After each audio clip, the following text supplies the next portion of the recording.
the street lights lit this town like a fire in a blaze, gotta burn it down. Can't be afraid to leave this out. We got this far, don't know how. I see danger in your eyes. They know we'll burn down the night. Coming just like the sunrise. You know that we're gonna let it away. Tonight, we're gonna let it away. Tonight, we're gonna let it away. Just like the sunrise, we're gonna let it away.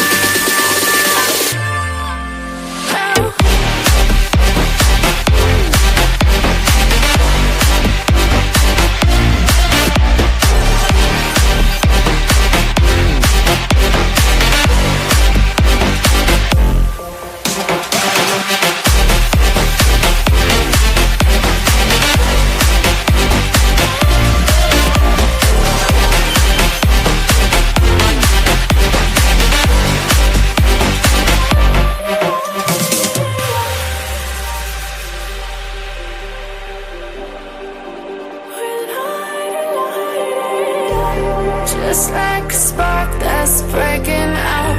Can't make a stop, can't turn back now. We know that there's no room for doubt. No, we can't turn back now. I see danger in your eyes. They know we'll burn down the night. Coming just like the sunrise. You know that we're gonna let it away. Tonight, we're gonna let it away. Tonight, we're gonna let it away. Just like the sunrise, we're gonna let it away.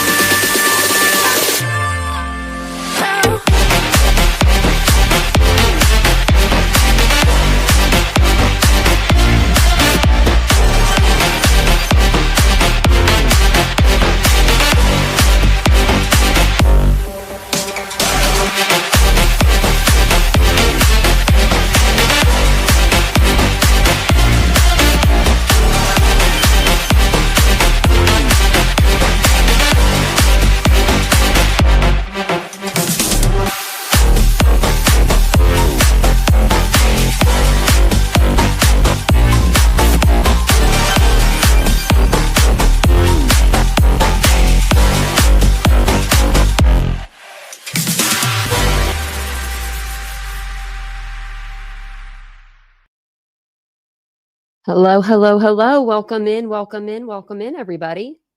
It's good to see everyone here. Good to see you guys. We are also streaming today to X. So if you're over on X, I guess you can comment over there. I don't know how that works. Hopefully you can. But we're over here on YouTube. If you'd like to join us, TitaniumBuilt is the name, and we are over here. So I'm going to show the comments on the screen. That way you guys can see them if you want to. I think it's really small, so I don't know if it really works out for you guys, but we're going to be talking about Travis Decker today on our live. There are a little bit of updates and a couple new articles that have come out. So I thought I'd come on and I would give you guys some of the updates today. So if you guys don't mind, take a second, hit the like button. If you haven't subscribed to the channel, please do, and let us know, where you're from. And give me just one tiny second. And I'm not on camera today because I just got out of the shower. So I am putting myself together as we do this, I guess you could say. I needed to just go over here to YouTube. So welcome in, Kathy. Welcome in, Dawn. How you guys doing today? Let me see who else is here also. I'll look in just a second. I just want to make sure that I put this into the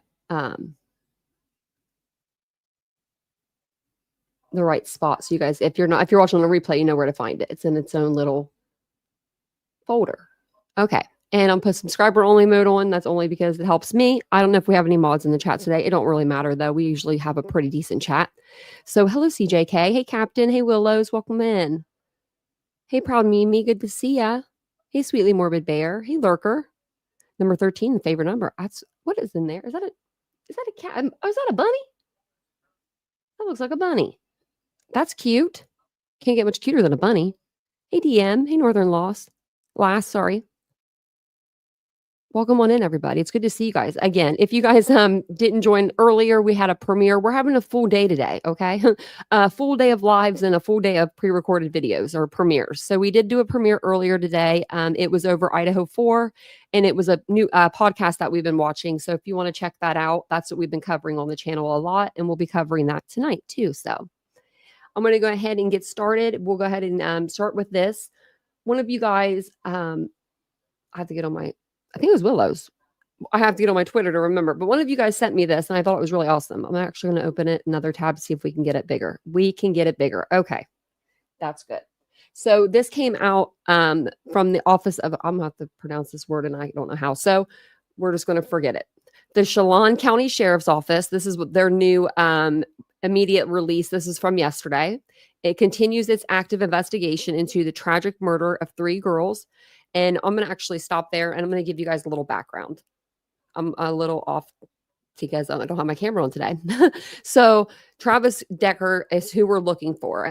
If you didn't see my thumbnail, there was a ton of pictures and I'll make sure I show you more pictures today. But Travis Caleb Decker is 32 years old from Wenatchee County, Washington. He is wanted by the Wenatchee Police Department and Chelan County Sheriff's Office on 3 counts of first-degree murder and 3 counts of first-degree kidnapping in connections with the deaths of his daughters, Peyton 9, Evelyn 8, and little Olivia 5.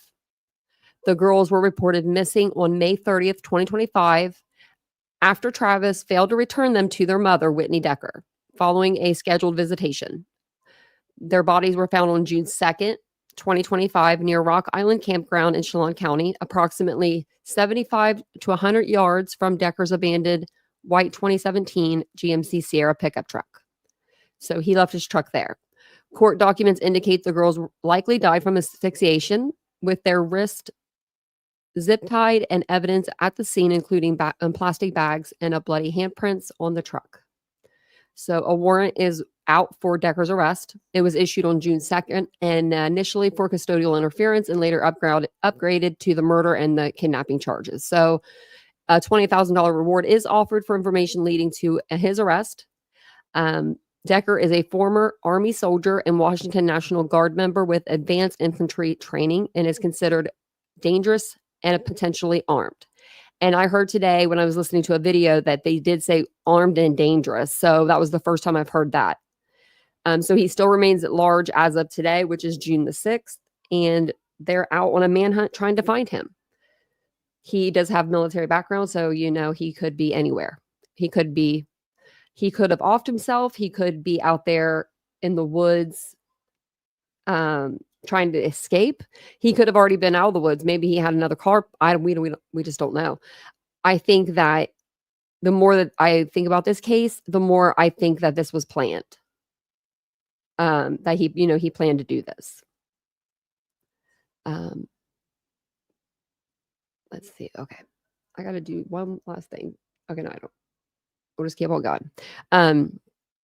So it says here, allegedly committed by Travis Decker, who remains at large. Ongoing search efforts and the execution of multiple search warrants on properties and electronic devices connected to Decker have resulted in new leads and critical information. And we got a little bit of new information today. So residents, particularly those on the west side of I can't pronounce it, Okanee County. I need a baby girl here. She spells them out for me because she's from Washington.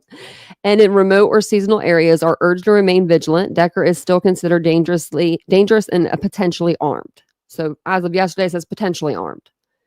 I think that if he would have offed himself, right, wouldn't he have done it just right there with the girls? Why leave the scene to do it? Only unless you want to get away from the scene because you don't want anyone to approach you and you have 3 dead girls there. That's the only thing I can think of is why he would run. But I think that if he wanted to kill himself, he would have done that there. But it says, please take the following precautions. Ensure all doors and windows, including those in cabins, sheds, and outbuildings, are securely locked. Yep, don't let them get in. Keep blinds and curtains open. Leave exterior lights on at night. Authorities believe Decker may be traveling along or near the Pacific Crest Trail and could be anywhere in its vicinity. If you see or believe you have seen Travis Decker, do not approach or attempt to make contact. Call 911 immediately. Anyone with information may assist in the investigation is encouraged to contact I could highlight this so I can pronounce it. Okan Okan Does anyone know how to pronounce this? Okanogan County Sheriff's Office, 509-422-7232. Just remember the phone number, and then they'll let you know how to pronounce the name. Chelan County Sheriff's Office tip line at 509-667-6845, and then you can submit a tip. The public should be ensured that law enforcement agencies are effectively patrolling throughout the county around the clock to protect residents and support both Sheriff Morrison and the Decker family during this difficult time. Why are they protecting the sheriff? Oh, protect residents and support. Okay, never mind. I was like, Sheriff Morrison looks like he can handle himself. Okay.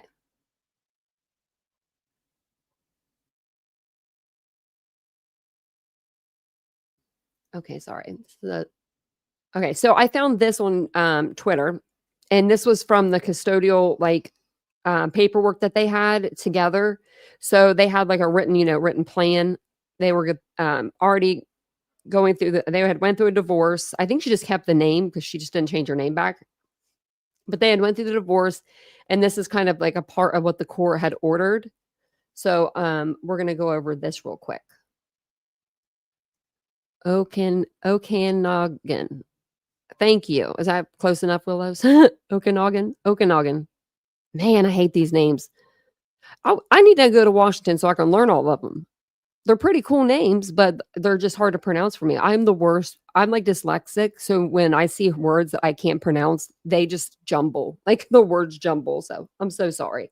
Usually I have a little guide that helps me, but I can't use it on these ones. So, but here it says, the court found that the mother's proposed parenting plan was the most appropriate and was in the best interest of the children. Court found limiting factors of neglect and emotional/physical problems against father. Further ordered, father obtained an anger management/domestic violence evaluation as well as a full psychiatric evaluation by a licensed psychiatrist to include potential diagnosis. So that's what Whitney wanted, the mother, and that's what the court, they agreed. Court granted father visitation every other weekend on Fridays from 5 p.m. to 8 p.m., Saturdays from 11 a.m. to 7 p.m., and Sundays from 9 a.m. to 5 p.m. So it wasn't even like normal visitation where, you go with the other parent for the whole weekend. These were you have the kids, the girls, for a few hours here and there. On Saturday, he got them for a pretty good chunk of the day. And then you bring them back. So further adopted all other provisions set forth in mother's proposed order. Court reserved on the issue of attorney fees and ordered father to sign the statement of consent form so that mother could obtain passports for the children. So apparently he had some emotional problems. He was being physical. The court wanted him to take anger management classes and domestic violence evaluations and be evaluated by a psychiatrist. Like that to me seems pretty drastic, right? Like normally I feel like it just doesn't happen like that.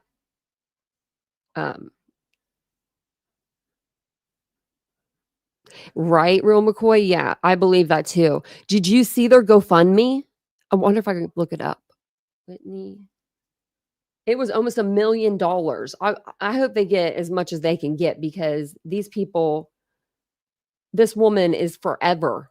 Her world's forever changed. She'll never have the same world again. They're just coming in as I'm like watching it. Oh, wow, this is exciting. I'm so happy for her because she's going to need it for the funeral cost. My God. Nobody should have to bury their children.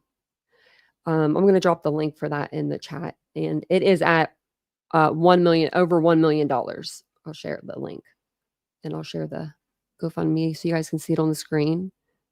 And this is going to be for her and hey Aries, and for the girls' funerals, you know. Right, Ashley? Yes, very much so. The girls were beautiful. You could tell the oldest girl, she takes after her dad. You know, she has like the darker hair. I don't know, just like her, like she's a little taller build. Like I know she's older, but I don't know, like just she looks like her dad to me. And then the younger two look just like their mother, just like her. I mean, they all look like their mom, but the younger two to me especially look like their mom. So they did hold a press conference last night. So I'm going to play this for us to watch and we'll go over it a little bit. And then if it doesn't, if the questions at the end we can't hear, I'll just cut it off at the end. Because I know the last press conference, we couldn't hear the questions. So here we go.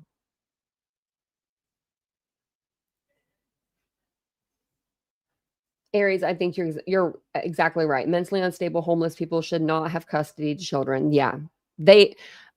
What was that? You know what I just thought of? Remember Veronica Butler and Jillian Kelly, the two women in Oklahoma that were murdered? When she was homeless, she couldn't have custody of her children. That's why she went and she got a business. She made it something for herself. Do you know what I mean? She got a business going. She had a house and she was trying to get her kids back when she was unalived. It's so sad. Okay. From Fox 13, this is breaking news. Fox 13 is following breaking news. The manhunt continues for the Wenatchee man wanted for the murder of his 3 daughters. Thank you for joining us for the news at 6. I'm Sabir Rayford. And I'm David Rose. This tragedy has rocked the Wenatchee community and the entire state. The Chelan County Sheriff is set to hold a news conference updating the manhunt for Travis Decker. Fox 13's Alejandro Guzman standing by on the Chelan County Courthouse steps, waiting for it to begin. Ali, I heard there was word today of a possible sighting of Decker. What do you know about that? Yeah, David, actually, I'm trying to tune into you and to hear exactly what is happening behind me, because as you just mentioned, this press conference is about to get underway. We're hearing some of the ground rules, but there was a lot unfolding, starting with a possible sighting for Travis Decker out of Idaho, specifically reported by the McCall Police Department. We know that this is just a reported sighting. Again, we're hearing from officials right now, but they're just setting up some of those ground rules. I do want to re-emphasize that was only a possible sighting. We're anticipating to hear more a little bit about what's been going on. I can also tell you that there is more pictures. There's even a new ring video that has since been put out by the Chelan County Sheriff's Office, and here is where we're going to hear from the sheriff. Let's tune in now. Distributing with microphones here. We appreciate everyone coming out. We don't have as much information to provide today, but we have been working tirelessly throughout the day with our federal resources, state resources, neighboring agencies. As always, I'd like to start off just by recognizing the Decker family, let them know they're still very much in our thoughts and our prayers. We've been working hard. Peyton, Evelyn, and Olivia are clearly a motivating force for us. A lot of our guys are working with sleep deprivation, but their thoughts are always on the girls and making sure that we're staying motivated and getting the results the family expects out of us. So, as we mentioned before, not much to go off of. We have been following leads thanks to the FBI and their analysis team that has been going out, processing social media leads throughout the nation, not just here locally. Following up those leads, we've been assigning detectives, marshal services, representatives to go out and do interviews. We also appreciate the nation police departments. We had one in McCall, Idaho today, was doing follow-ups for us. So we're not just keeping our focus here within Chelan County. We're also focusing nationwide on other leads that are coming out. Again, thank you to those police departments, sheriff's offices, state agencies across the nation that have stepped up to assist us and giving us the additional resources that we desperately need. Clearly, this is not the outcome we wanted to see. We were hoping that we could find Travis today, but we are feeling optimistic thanks to our marshals department that has come through and tracked down some good leads that we feel are giving us more of an insight into Travis's mindset, where he may have not gone or may have gone to. And we'd also like to thank the FBI and their behavioral analysts unit that has also gone through, done an assessment of some of the interviews that we've had regarding Travis and made a determination on maybe what his thought process was, what decisions he might have made, and where he had gone. In addition to our detectives also following through some of the financial documents, tracking areas that he had previously frequented, and we're optimistic that we will find him shortly. We'd also like to thank Spokane County Sheriff's Office for coming out, Sheriff Knowles, having their helicopter fly from 6 o'clock this morning to 11, as I understand it. At 11 o'clock, our helicopter was also on ground at the fish hatchery in Leavenworth to fly the Icicle Creek. We also deployed our swiftwater rescue team to go through there and start searching the creek in cases that Travis did enter in there. The water is running pretty quickly now, thanks to the spring runoff, but we're optimistic that with our air units up in the sky, looking over the terrain, it's definitely diverse when you're talking about the amount of acreage that we're covering, that we're doing the best we can. We also want to thank Sheriff Myers down in Kittitas County for deploying some of his search and rescue units, checking trailheads on the backside of Chelan County to see if there's any opportunity that Travis might have made it out to that location. We have learned so far through our investigation today that he is well versed in outdoor survival. And talking with his father, it sounds at times that he would go out and would be leaving off grid for sometimes up to 2.5 months. So we also understand too that he at times would do caching. So we understand that that's 2.5 months out in just, okay, I have a friend like that. He like lives off the land. I mean, he's a hippie through and through. He loves the land. He'll sleep in a tent like all year round. He don't care. Wow. But he like at least will get in his car and go somewhere. This guy doesn't have that option. Possibility that he could have scoped out this area before, put supplies out there, and has the ability and the knowledge to survive for a long period of time. We saw this before a couple years ago when we assisted Kittitas County with a similar case. So we are putting our resources out. We saw our SWAT team today out off the Icicle drainage, checking residences through there, in addition to us still having units out on the ground, continuing to check, in addition to expanding out and looking at local counties. So we're going to continue to do what we need to do, partnering with our federal partners. We will again want to say thank you to the FBI, Homeland Security, that has assisted us more yesterday. Also going with the Marshal Services, the Washington State Patrol that has been working alongside of us, along with their detective units. And we've also had a forensics electronic detective going through the cell phone and other electronic items that we've collected on the scene. So we're hoping to gather more information, take that intel that we've gathered today, and continue to press on tomorrow. But at this time, we have not found Travis. My message is still the same. Travis, if you're out there seeing us, we'd like you to turn yourself in. We want a peaceful resolution to this, but we're not going to relinquish our efforts and giving up any effort that we can proceed to track you down. So please turn yourself in. Let's wrap this up and do what's right for your kids. So any questions? He has kind eyes. Are you any closer to establishing a motive? No, and I don't think there'd be any motive that'd be acceptable. Oh, that's a perfect answer. He said, have you found a motive? I mean, clearly it's not the decision of a sound mind, and these young girls were a victim. Was a body discovered in this area we're searching near Leavenworth today? They were discovered earlier this week. It was outside Leavenworth. You're more up Icicle drainage around milepost 18. We're on Rock Island Campground. And we do have a map that I think we've already shared online, but it is more of a rural campground. Was there, maybe it's unrelated to the case? Okay. No, there was another individual that was located today, not related to the case, and that was out towards the Big Y where US 2 and 97 connect, but not related to the case. Sheriff, you mentioned in McCall, Idaho, there were reports of possible sightings, or maybe it was just the fact that the department received tips. Any credibility to some of that? I know you mentioned they did some investigating. What have you learned from that? I can tell you so far today we had a possible sighting on East Leavenworth Road. We checked that out. It was not Mr. Decker. We had another one out at milepost 83, US 2. And then, of course, we continue to hear information about other possible sightings from across the nation. As we understood, based off the information we got back, was that the sighting in McCall, Idaho was not our suspect, but we'll continue to work with our neighboring agencies, not only here in the state, but across the nation, to help us track down any leads we do get. So they were talking about the one sighting in McCall, Idaho is, it wasn't him. Oh, look, he's got his gun and everything. What head start do you think he had, knowing the truck was found Monday? When do you think he started to go out? Worst case scenario, we could see that he might have gotten a head start on Friday, so he would have the whole weekend to be out there. But we're still tracking it down. We will have our autopsy results. It should be coming back tomorrow, and we'll get a better idea of what kind of time frame we're looking at. Is there any knowledge that you guys might have of him possibly making his way back to Wisconsin, or where he's from? We're not ruling anything out. So, we have been in touch with agencies, of course, across the nation, and just tracking down leads. We are aware of other connections he has. We've interviewed friends, coworkers. We're optimistic that we can track down. his location. Sir, he left his truck behind. Did you find in that truck any writing, any note, anything related? Our detectives are still going through that process. I know that we worked with the Washington State Patrol Crime Lab yesterday, in addition to our detectives, process all that information. And today, as I was leaving our emergency operations center, we did have members of Washington State Patrol that were processing some of the cell phones we located in the vehicle. Oh, cell phones. Meaning more than one. Wonder if he meant to take one with him. But I doubt it, because then they could track him. I don't think he's that dumb.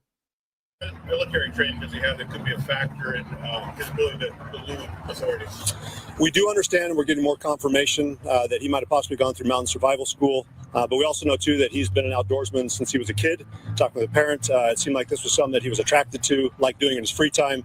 So clearly some of the knowledge he's probably acquired throughout his lifetime, in addition to the training he might or might not have acquired through the Army, is something that we're taking into consideration. But we do want to validate what trainings he's actually gone through, and we do have some U.S. Marshals tracking that down as well. Sheriff, what is your reaction to the fact that he's been out and about, you said, for as long as 2 months? Does that give you room for pause that he is no stranger to being out and living off the grid for so long?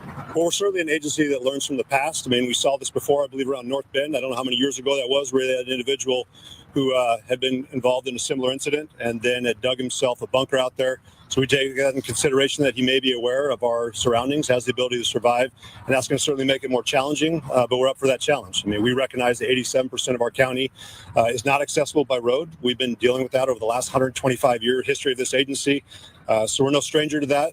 We're aware of our terrain, and we'll continue to work with our federal partners and U.S. Forest Service that has stepped alongside of us to assist us in possibly closing down some of the trails in the area in order to ensure, of course, that the environment stays safe for anyone who may come to visit, but that we also have access to go through there and start checking all the trails and locations that we believe he may recreate.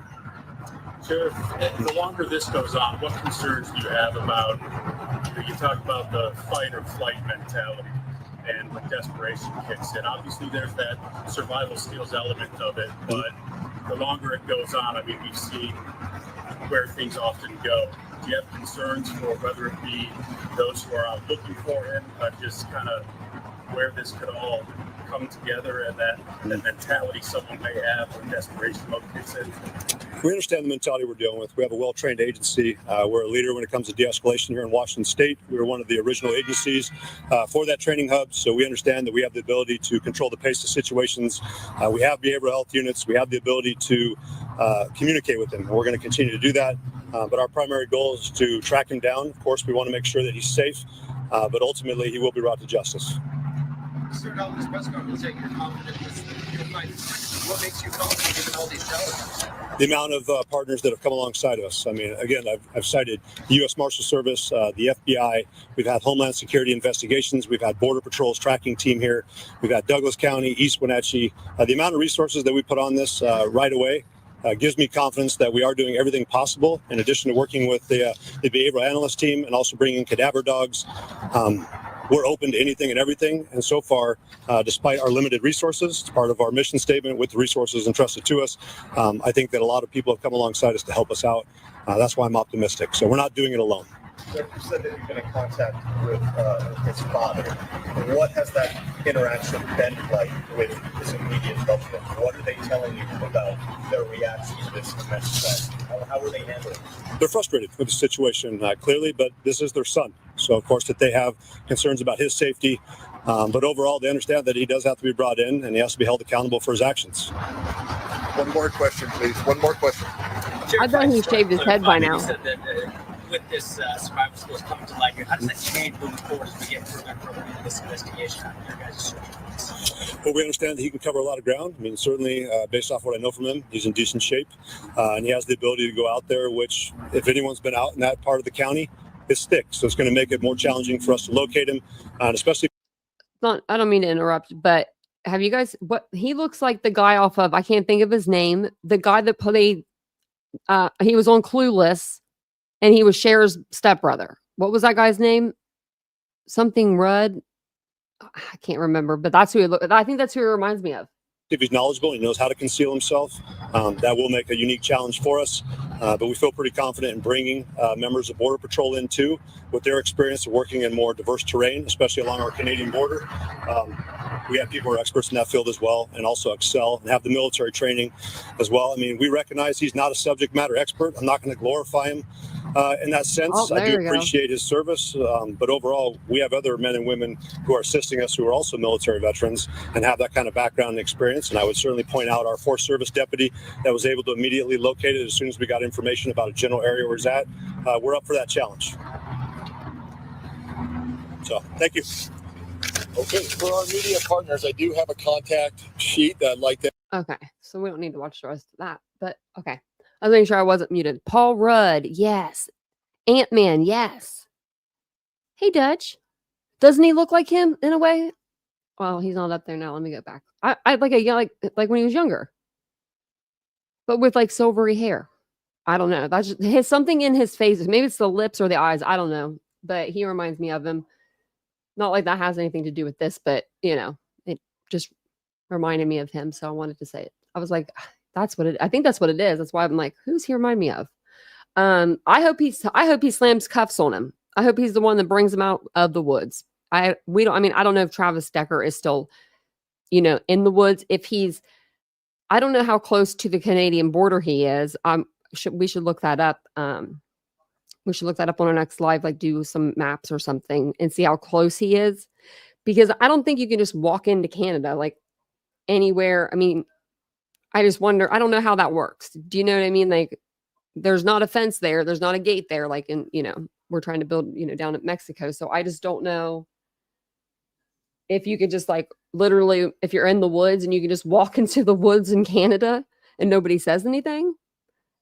Oh, Nightbot. I put that in a long time ago. Paul Rudd. Richard Gere. That could be it too. Harlow. Yeah. I like this. I like the salt and pepper hair. So, the next article I wanted to show you guys was, it says, father who killed 3 daughters was active dad, but the system failed him, ex-wife's attorney says. So Travis Decker, the father of accused of murdering his 3 young daughters near a Washington campground, lacked mental health resources and struggled with post-traumatic stress disorder, his ex-wife's attorney told ABC News. Now, I was thinking about this earlier. If you have a mental illness, something's up. Like, I mean, most of the time I would think like it would start with anxiety, depression, something like that. I know it's really hard to get into mental health services. Damn, it's hard. It took me to get to the right spot 3 years. Like I went to so many different places that did not help me at all. And so I can relate to that. But I don't feel like mental illness should be a way out of a crime, if that makes sense. Because I feel like everybody at one point or another, they realize that they're, something's not right upstairs and they need to get help. Right. So I don't know when this guy knew he had PTSD. He knew he was having. So, okay, when you have PTSD, there are certain things that are triggers. So he was having the most likely triggers. That's why he knew he had PTSD. If he wasn't diagnosed. If he was diagnosed, then why wasn't he seeing that person for regular medication, right? The person that diagnosed him with the PTSD. Like my thing was, the reason why I didn't have a mental health person was because my lady retired and I let my medications be managed by my healthcare team, and that was a bad decision because they started taking me off stuff. He wasn't even trying to get the help. But Peyton Decker 9, Evelyn Decker 8, and Olivia Decker 5 were killed after they left home for a planned visitation with Decker at approximately 5 p.m. on May 30th. At approximately 3 p.m. on Monday, officials located Decker's vehicle unoccupied near the Rock Island campground in Chelan County, Washington, and the bodies of the 3 girls, but Decker was not located. As of Thursday, Decker may be traveling along the famed Pacific Trail Crest Trail, officials said. So if you're near the Pacific Crest Trail, be very careful. I don't know if you can even have service out there, but still. Authorities urged residents to keep windows and doors locked and leave lights on at night. And that's what we were talking about earlier.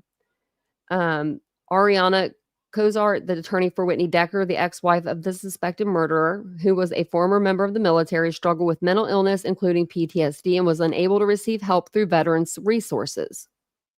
Well, then that's when you go outside of veterans resources, right? The courts didn't fail these girls. It wasn't the judge and it wasn't Whitney. It was our system, Cozart said. Whitney feels like the system really let Travis down. If somebody would have provided Travis with the help that he needed, those girls would be alive.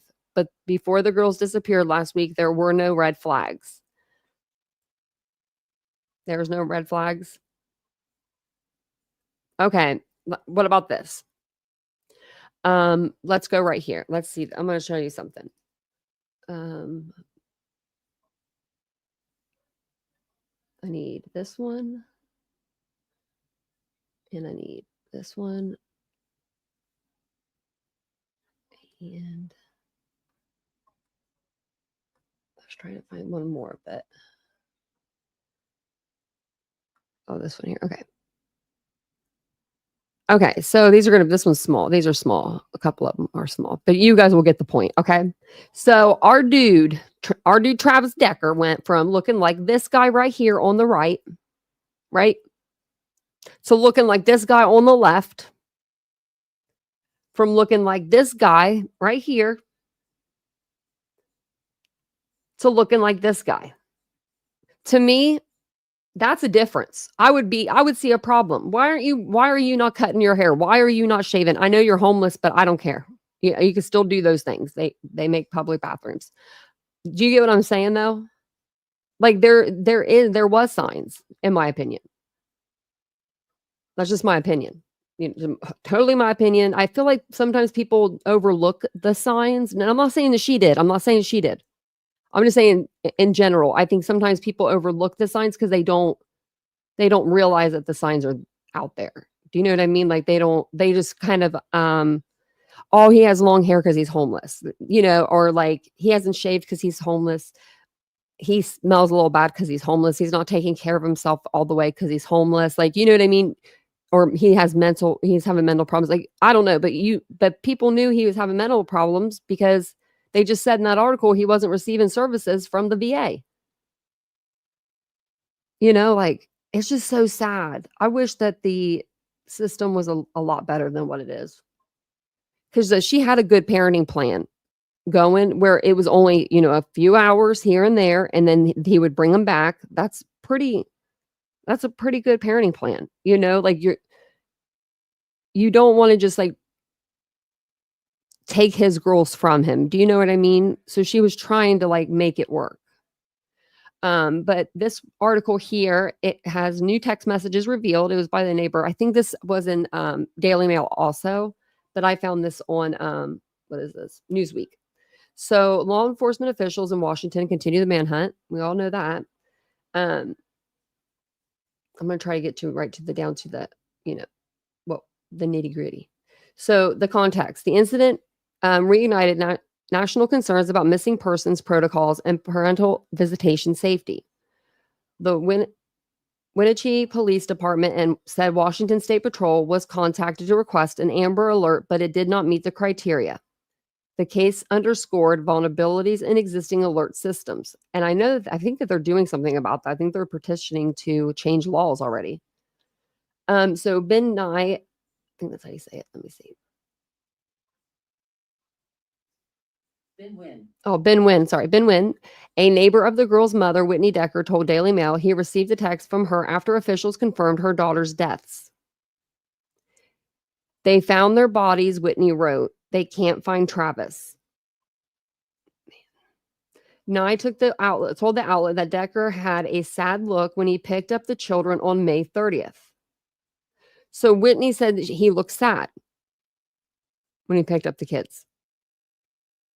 Did she ask, like, what's going on? Why are you looking all upset? I'm just curious as to what the answer was. What was strange was that he kept asking me the same question at different points in our conversation, like he wasn't remembering he already asked. Okay, that's a red flag. I need to get my little red flags out. Ariana Cozart, the attorney representing Whitney Decker, said her client did not notice any strange behavior from Travis Decker prior to the children's disappearance. But she just said he looked sad. That Decker had a sad look when he picked up the children. Maybe he was talking to this guy. Maybe he saw the neighbor. It saddens me that is this Nye? Am I saying this right, guys? Sorry. I always feel bad if I say their names wrong. Wynn. It saddens me that Mr. Wynn felt it necessary to share Whitney's grief with the press in this way. I can tell you that despite the quotes from the Daily Mail, Whitney observed no unusual behavior from Travis when he picked up the girls May 30th. Okay, so she's defending her. Like saying, like, you know, she didn't see this. I don't know why this guy saw it. The children, 9-year-old Peyton, 8-year-old Evelyn, 5-year-old Olivia, were last seen May 30th, leaving with Decker for a planned visit. Cozart said Whitney and Travis were in frequent contact, as they always were, regarding the children, things happening in Travis's life, and other topics. The two have been discussing Travis's dog, Chinook, and concerns about what to do with the dog as temperatures rose as Travis was living in his car. Whitney offered to let the dog live with her. Travis then instructed the children to get their belongings and told Whitney they'd return at 8 p.m., according to Cozart. Oh, I think this was planned, but I mean, taking his dog, like, not like it wasn't like she was taking it, but she was offering to let it live with her. I think that could mess him up. Like, losing his only friend, you know, losing his only thing that he has with him. But it says timeline of discovery. When the girls did not return that evening as scheduled, Whitney Decker reported them missing. Police tracked the father's white GMC Sierra pickup and found it unoccupied near the Rock Island campground on Monday. The girls' bodies were found nearby down a wooded embankment. Each of the sisters were found with plastic bags placed over their heads and wrist zips tied, according to court documents obtained by Como News. So they weren't, okay, I was under the impression that they were cut off and they were near the girls. So apparently they were on them still. Local, state, and federal agencies, including the FBI and Homeland Security, intensified the search for Decker. How are they getting the court documents, but I couldn't get them? Like, I asked for the court documents. They said nicely no. That's weird. And I never have a problem usually, but they said it was an active investigation.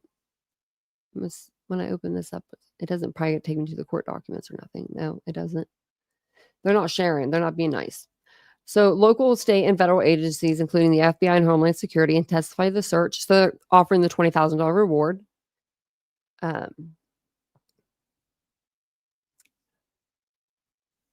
Cozart speaking about her client Whitney in comments to Newsweek. I think she is still reeling from losing her entire world. She is strong and kind and wants this tragedy to spur change and save lives. This is what is driving her right now.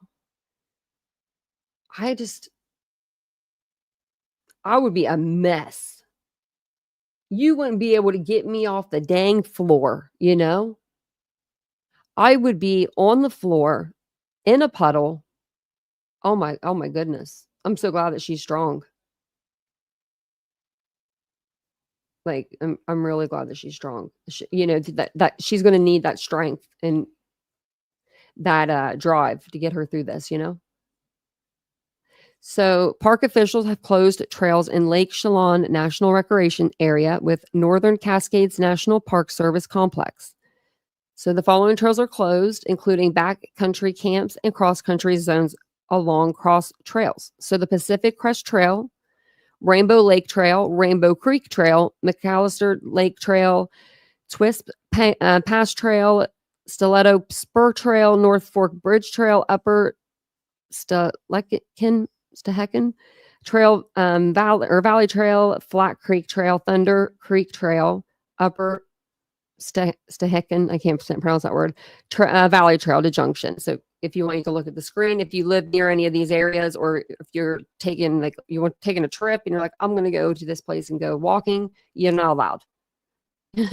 You can't. You're not allowed. So let's pull this up. Long Crime came out with a new video today over this case, so I thought we would watch it. It says Como News. I don't know why, but we'll see. But I'm going to play this for you guys, and we'll go through it as we go.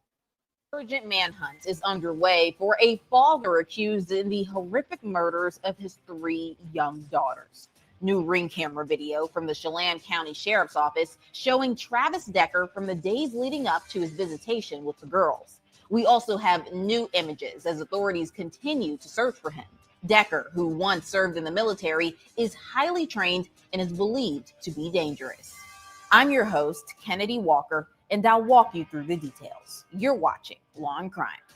Today, federal and local authorities in Washington are searching the wilderness for Travis Decker, who they say killed his 3 daughters, 9-year-old Peyton, 8-year-old Evelyn, and 5-year-old Olivia during a court-approved visitation. New images and ring camera video showing Decker in the days leading up to his visitation, revealing his last known appearance. Decker, according to authorities, is former military and is capable of spending weeks in the wilderness alone. In a press release, the Chelan County Sheriff's Office said, new information has revealed Mr. Decker is well-versed in wilderness survival and capable of spending days or even weeks in the wilderness on his own with very little equipment. Although this can be a challenge while searching for him, our personnel are well-equipped to seek and apprehend him. When talking with his father, it sounds at times that he would go out and would be leaving off grid for sometimes up to 2.5 months. So we also understand too that he at times would do caching. So we understand that that's a possibility that he could have scoped out this area before, put supplies out there, and has the ability and the knowledge to survive for a long period of time. We saw this before a couple years ago when we assisted Kittitas County with a similar case. So we are putting our resources out. We saw our SWAT team today out off the high school drainage, checking residences through there, in addition to us still having units out on the ground, continuing to check, in addition to expanding out and looking at local counties. So we're going to continue to do what we need to do, partnering with our federal partners. We will again want to say thank you to the FBI, Homeland Security, that has assisted us more yesterday. Also going with the Marshal Services, the Washington State Patrol that has been working alongside of us, along with their detective units. And we've also had a forensics electronic detective going through the cell phone and other electronic items that we've collected on the scene. So we're hoping to gather more information, take that intel that we've gathered today, and continue to press on tomorrow. On Friday, their mother, Whitney, reported the girls missing after they didn't return from a planned visitation with Decker, who reportedly was not authorized to have overnight visits with the girls and was experiencing mental health issues. But authorities say there had been no prior issues between the ex-couple. There were reported concerns of Travis being homeless and financially stressed recently.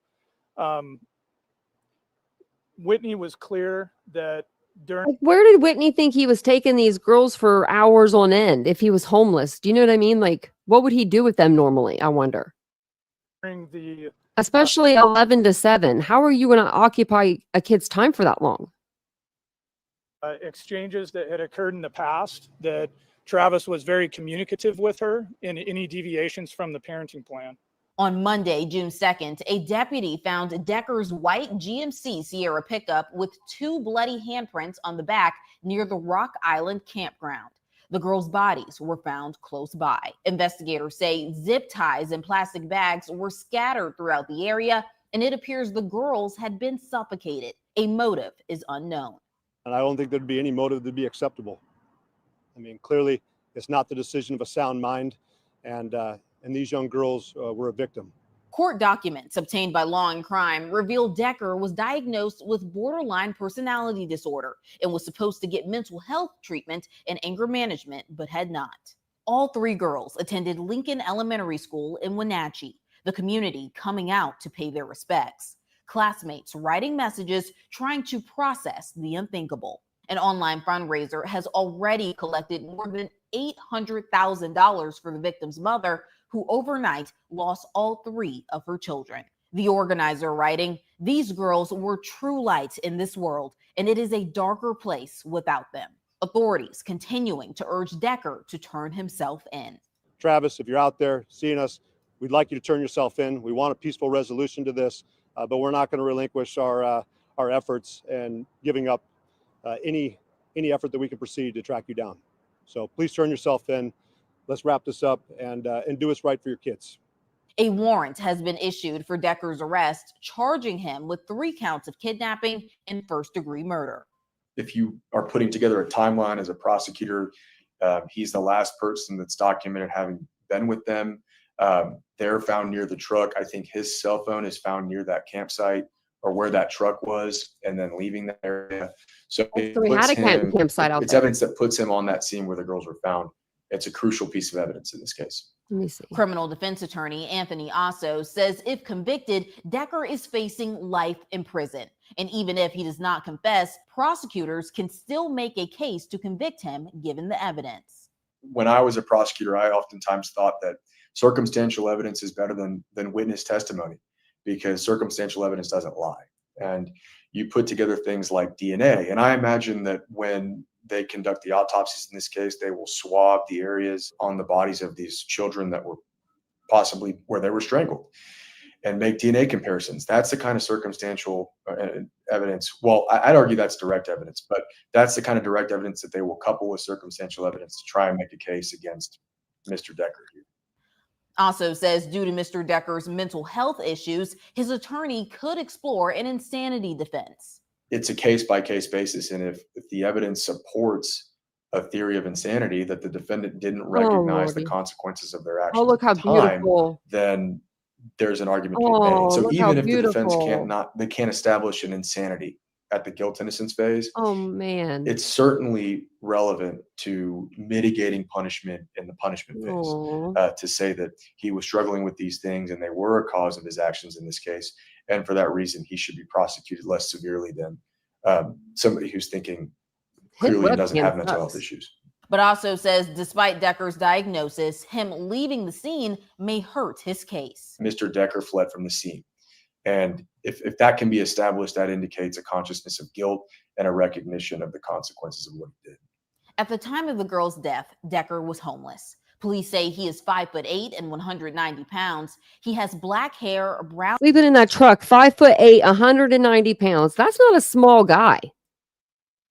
I mean, the height is not like super, you know what I mean, tall, but 190 pounds is a pretty big guy. Like, I mean, you know, decently big. So he was sleeping up in that truck. Was he sleeping in the bed of it?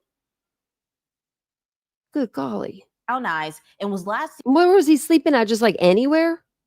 seen wearing a light colored shirt and dark shorts. Police say he had been living in his vehicle or at various motels or campgrounds in the area, but despite his living situation, was still granted visitation with his daughters. In an interview with KING5, the attorney of Whitney Decker, the girl's mother, said by all outside perspectives, he was a good father. The court gave us the parenting plan we requested.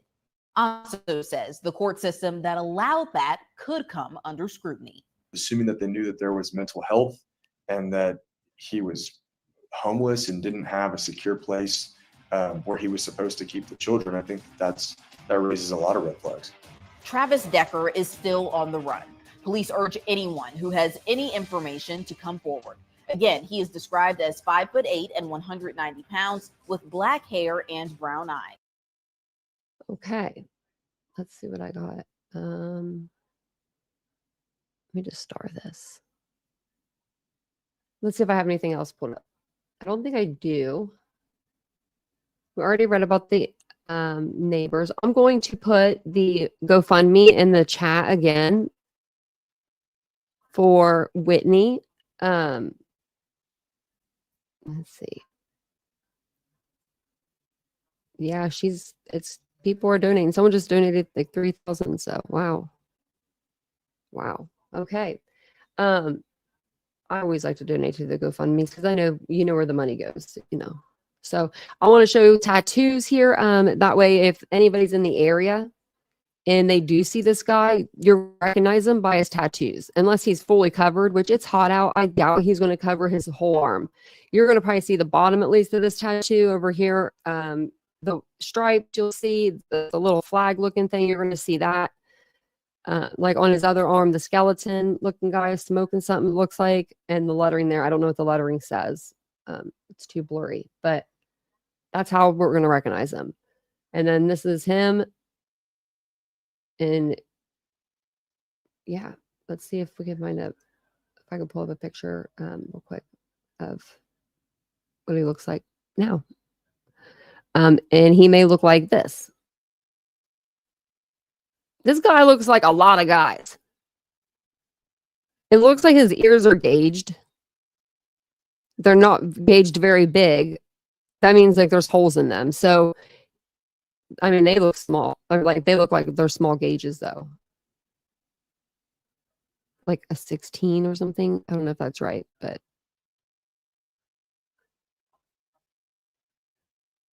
I'm reading the chat. Should have been supervised visitations. It should have been. As soon as he was homeless, there should have been a new order in place.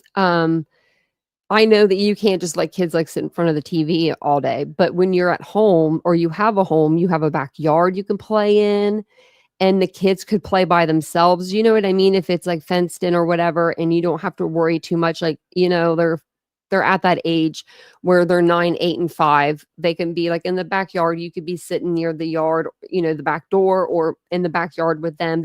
You could be playing with them, or they could be playing, like if you needed a break, because you have them for 8 hours or whatever, sometimes people need breaks from kids. He's 32.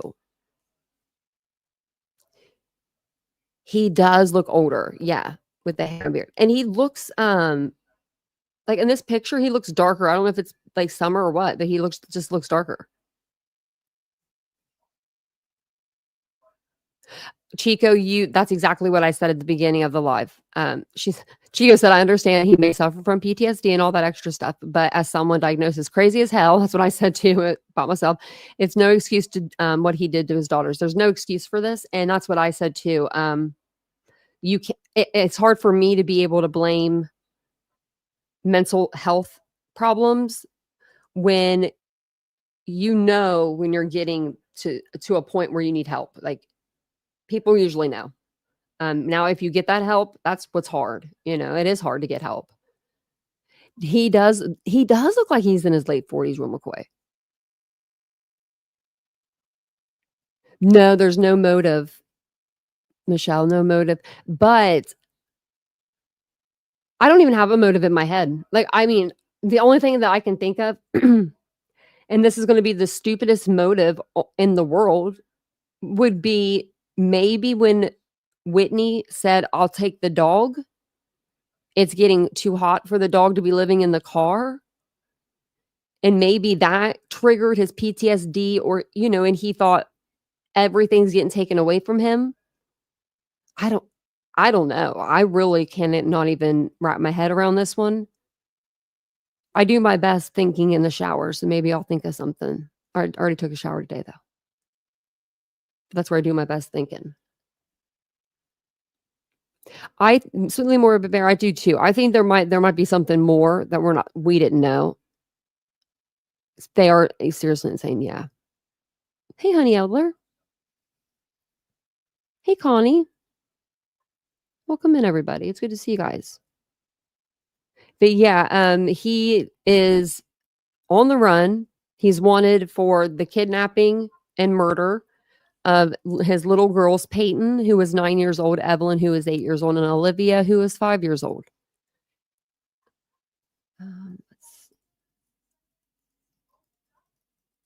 Let's see here.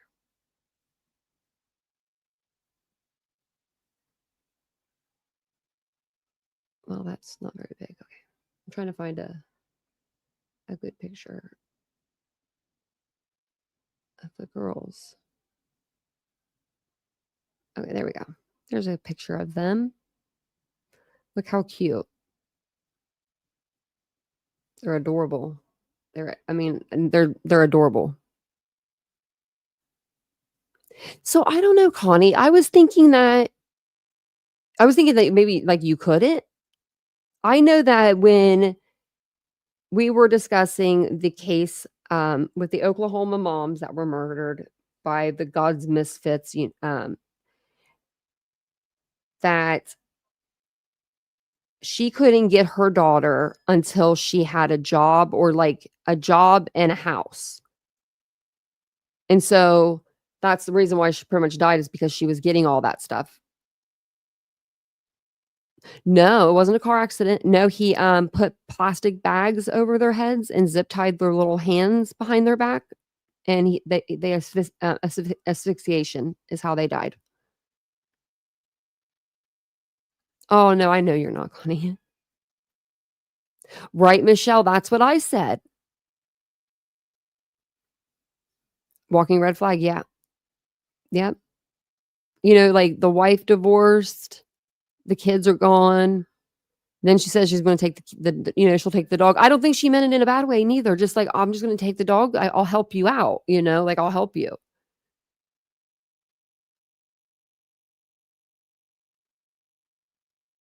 Right, Chico? Yeah. Good point. Yeah. Right, Tony? Yeah.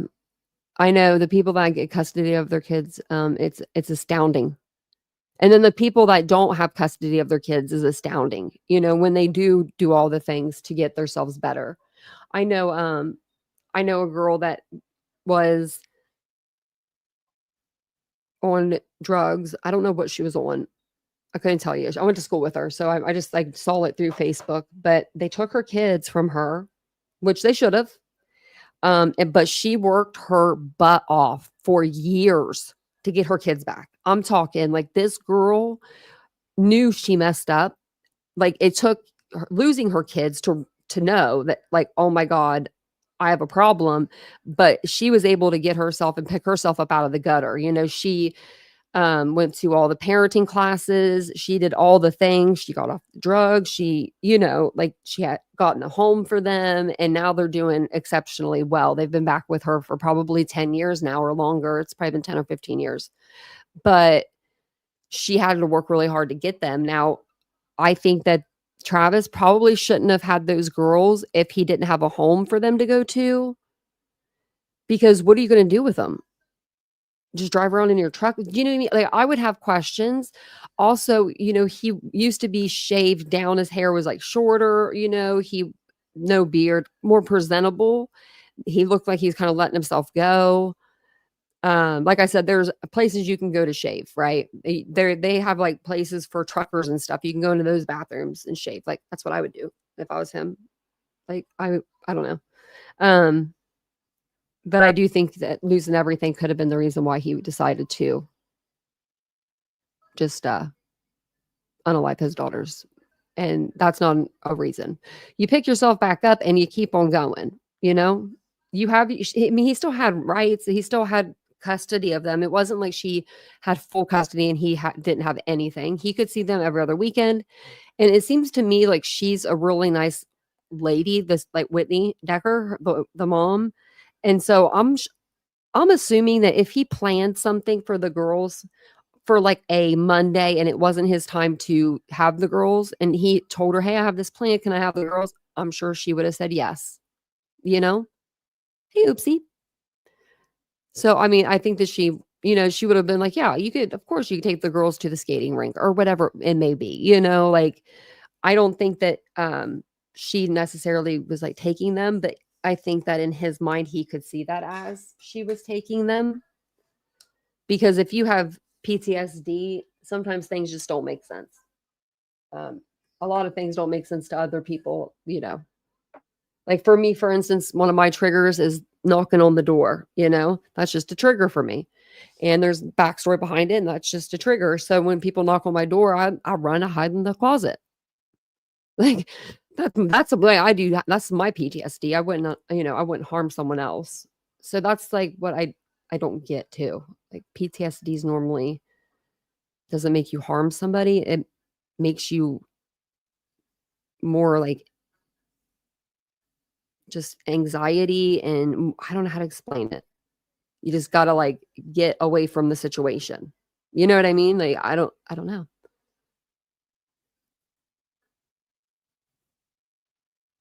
Yeah.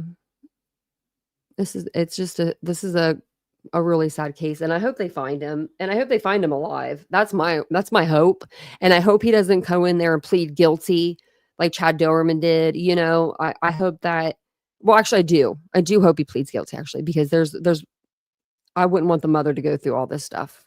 But I was upset when Chad Doberman did that because I really wanted to go to that court hearing. So I'm going to jump off of here. Vincent should be home around 4:30. Hopefully, let me check my phone. That poor guy's been working overtime. And he's just been working a lot. I'm going to see if he's off work because he didn't write me. Oh, do you guys want to hear something good? Like something funny, something I shouldn't have done? This is something I shouldn't have done. So, I bought a new cup today and I just can't wait to get it. Like, so if you guys like Stanley cups, get on Stanley. They're having a huge sale. Huge sale. I shouldn't have bought it, but I did. It's like one of the like I really just wanted it. I've been thinking about it for like 3 months, and I was like, it was impulsive purchase that I did it. But thanks for hanging out with me today. Thanks for talking about the case with me today. I wish nothing but the best for Whitney and her, the family that she does have. I hope she has her mom and dad. So she has and friends and somebody to, people to lean on through all of this, because she's going to need it. Even if she says no, if you're listening and you are one of her friends, or, you know her, if she says no, do it anyway. If she's like, I'm not hungry, I don't want any food, make her something she can heat up later. Or, make her something she can eat now, but she may eat it, but, if not, something she can eat later. And if, you do know her, just make sure she's taken care of, because I feel bad for her. There's nothing like losing your children. I mean, I wouldn't know because I don't have children to lose, but I couldn't imagine having children to lose. So it's incredibly sad. But thank you for being here. I will be back tonight at 9:15 p.m. Eastern Standard Time with the Idaho Live. I was going to say. And I'll see you guys all then. Have a wonderful day and have a wonderful weekend. Bye, guys.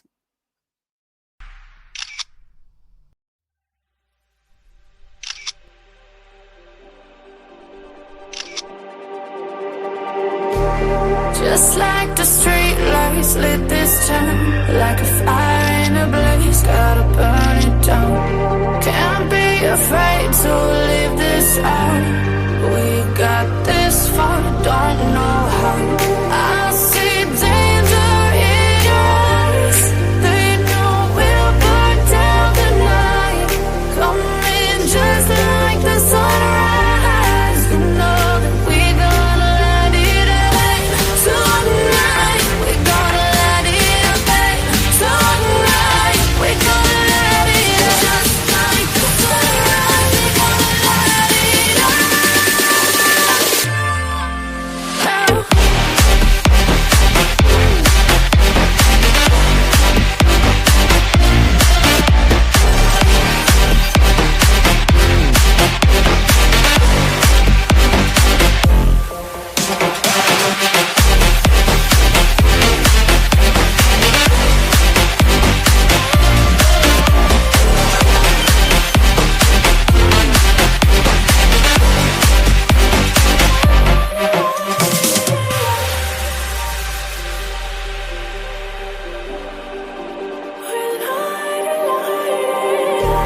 Just like a spark that's breaking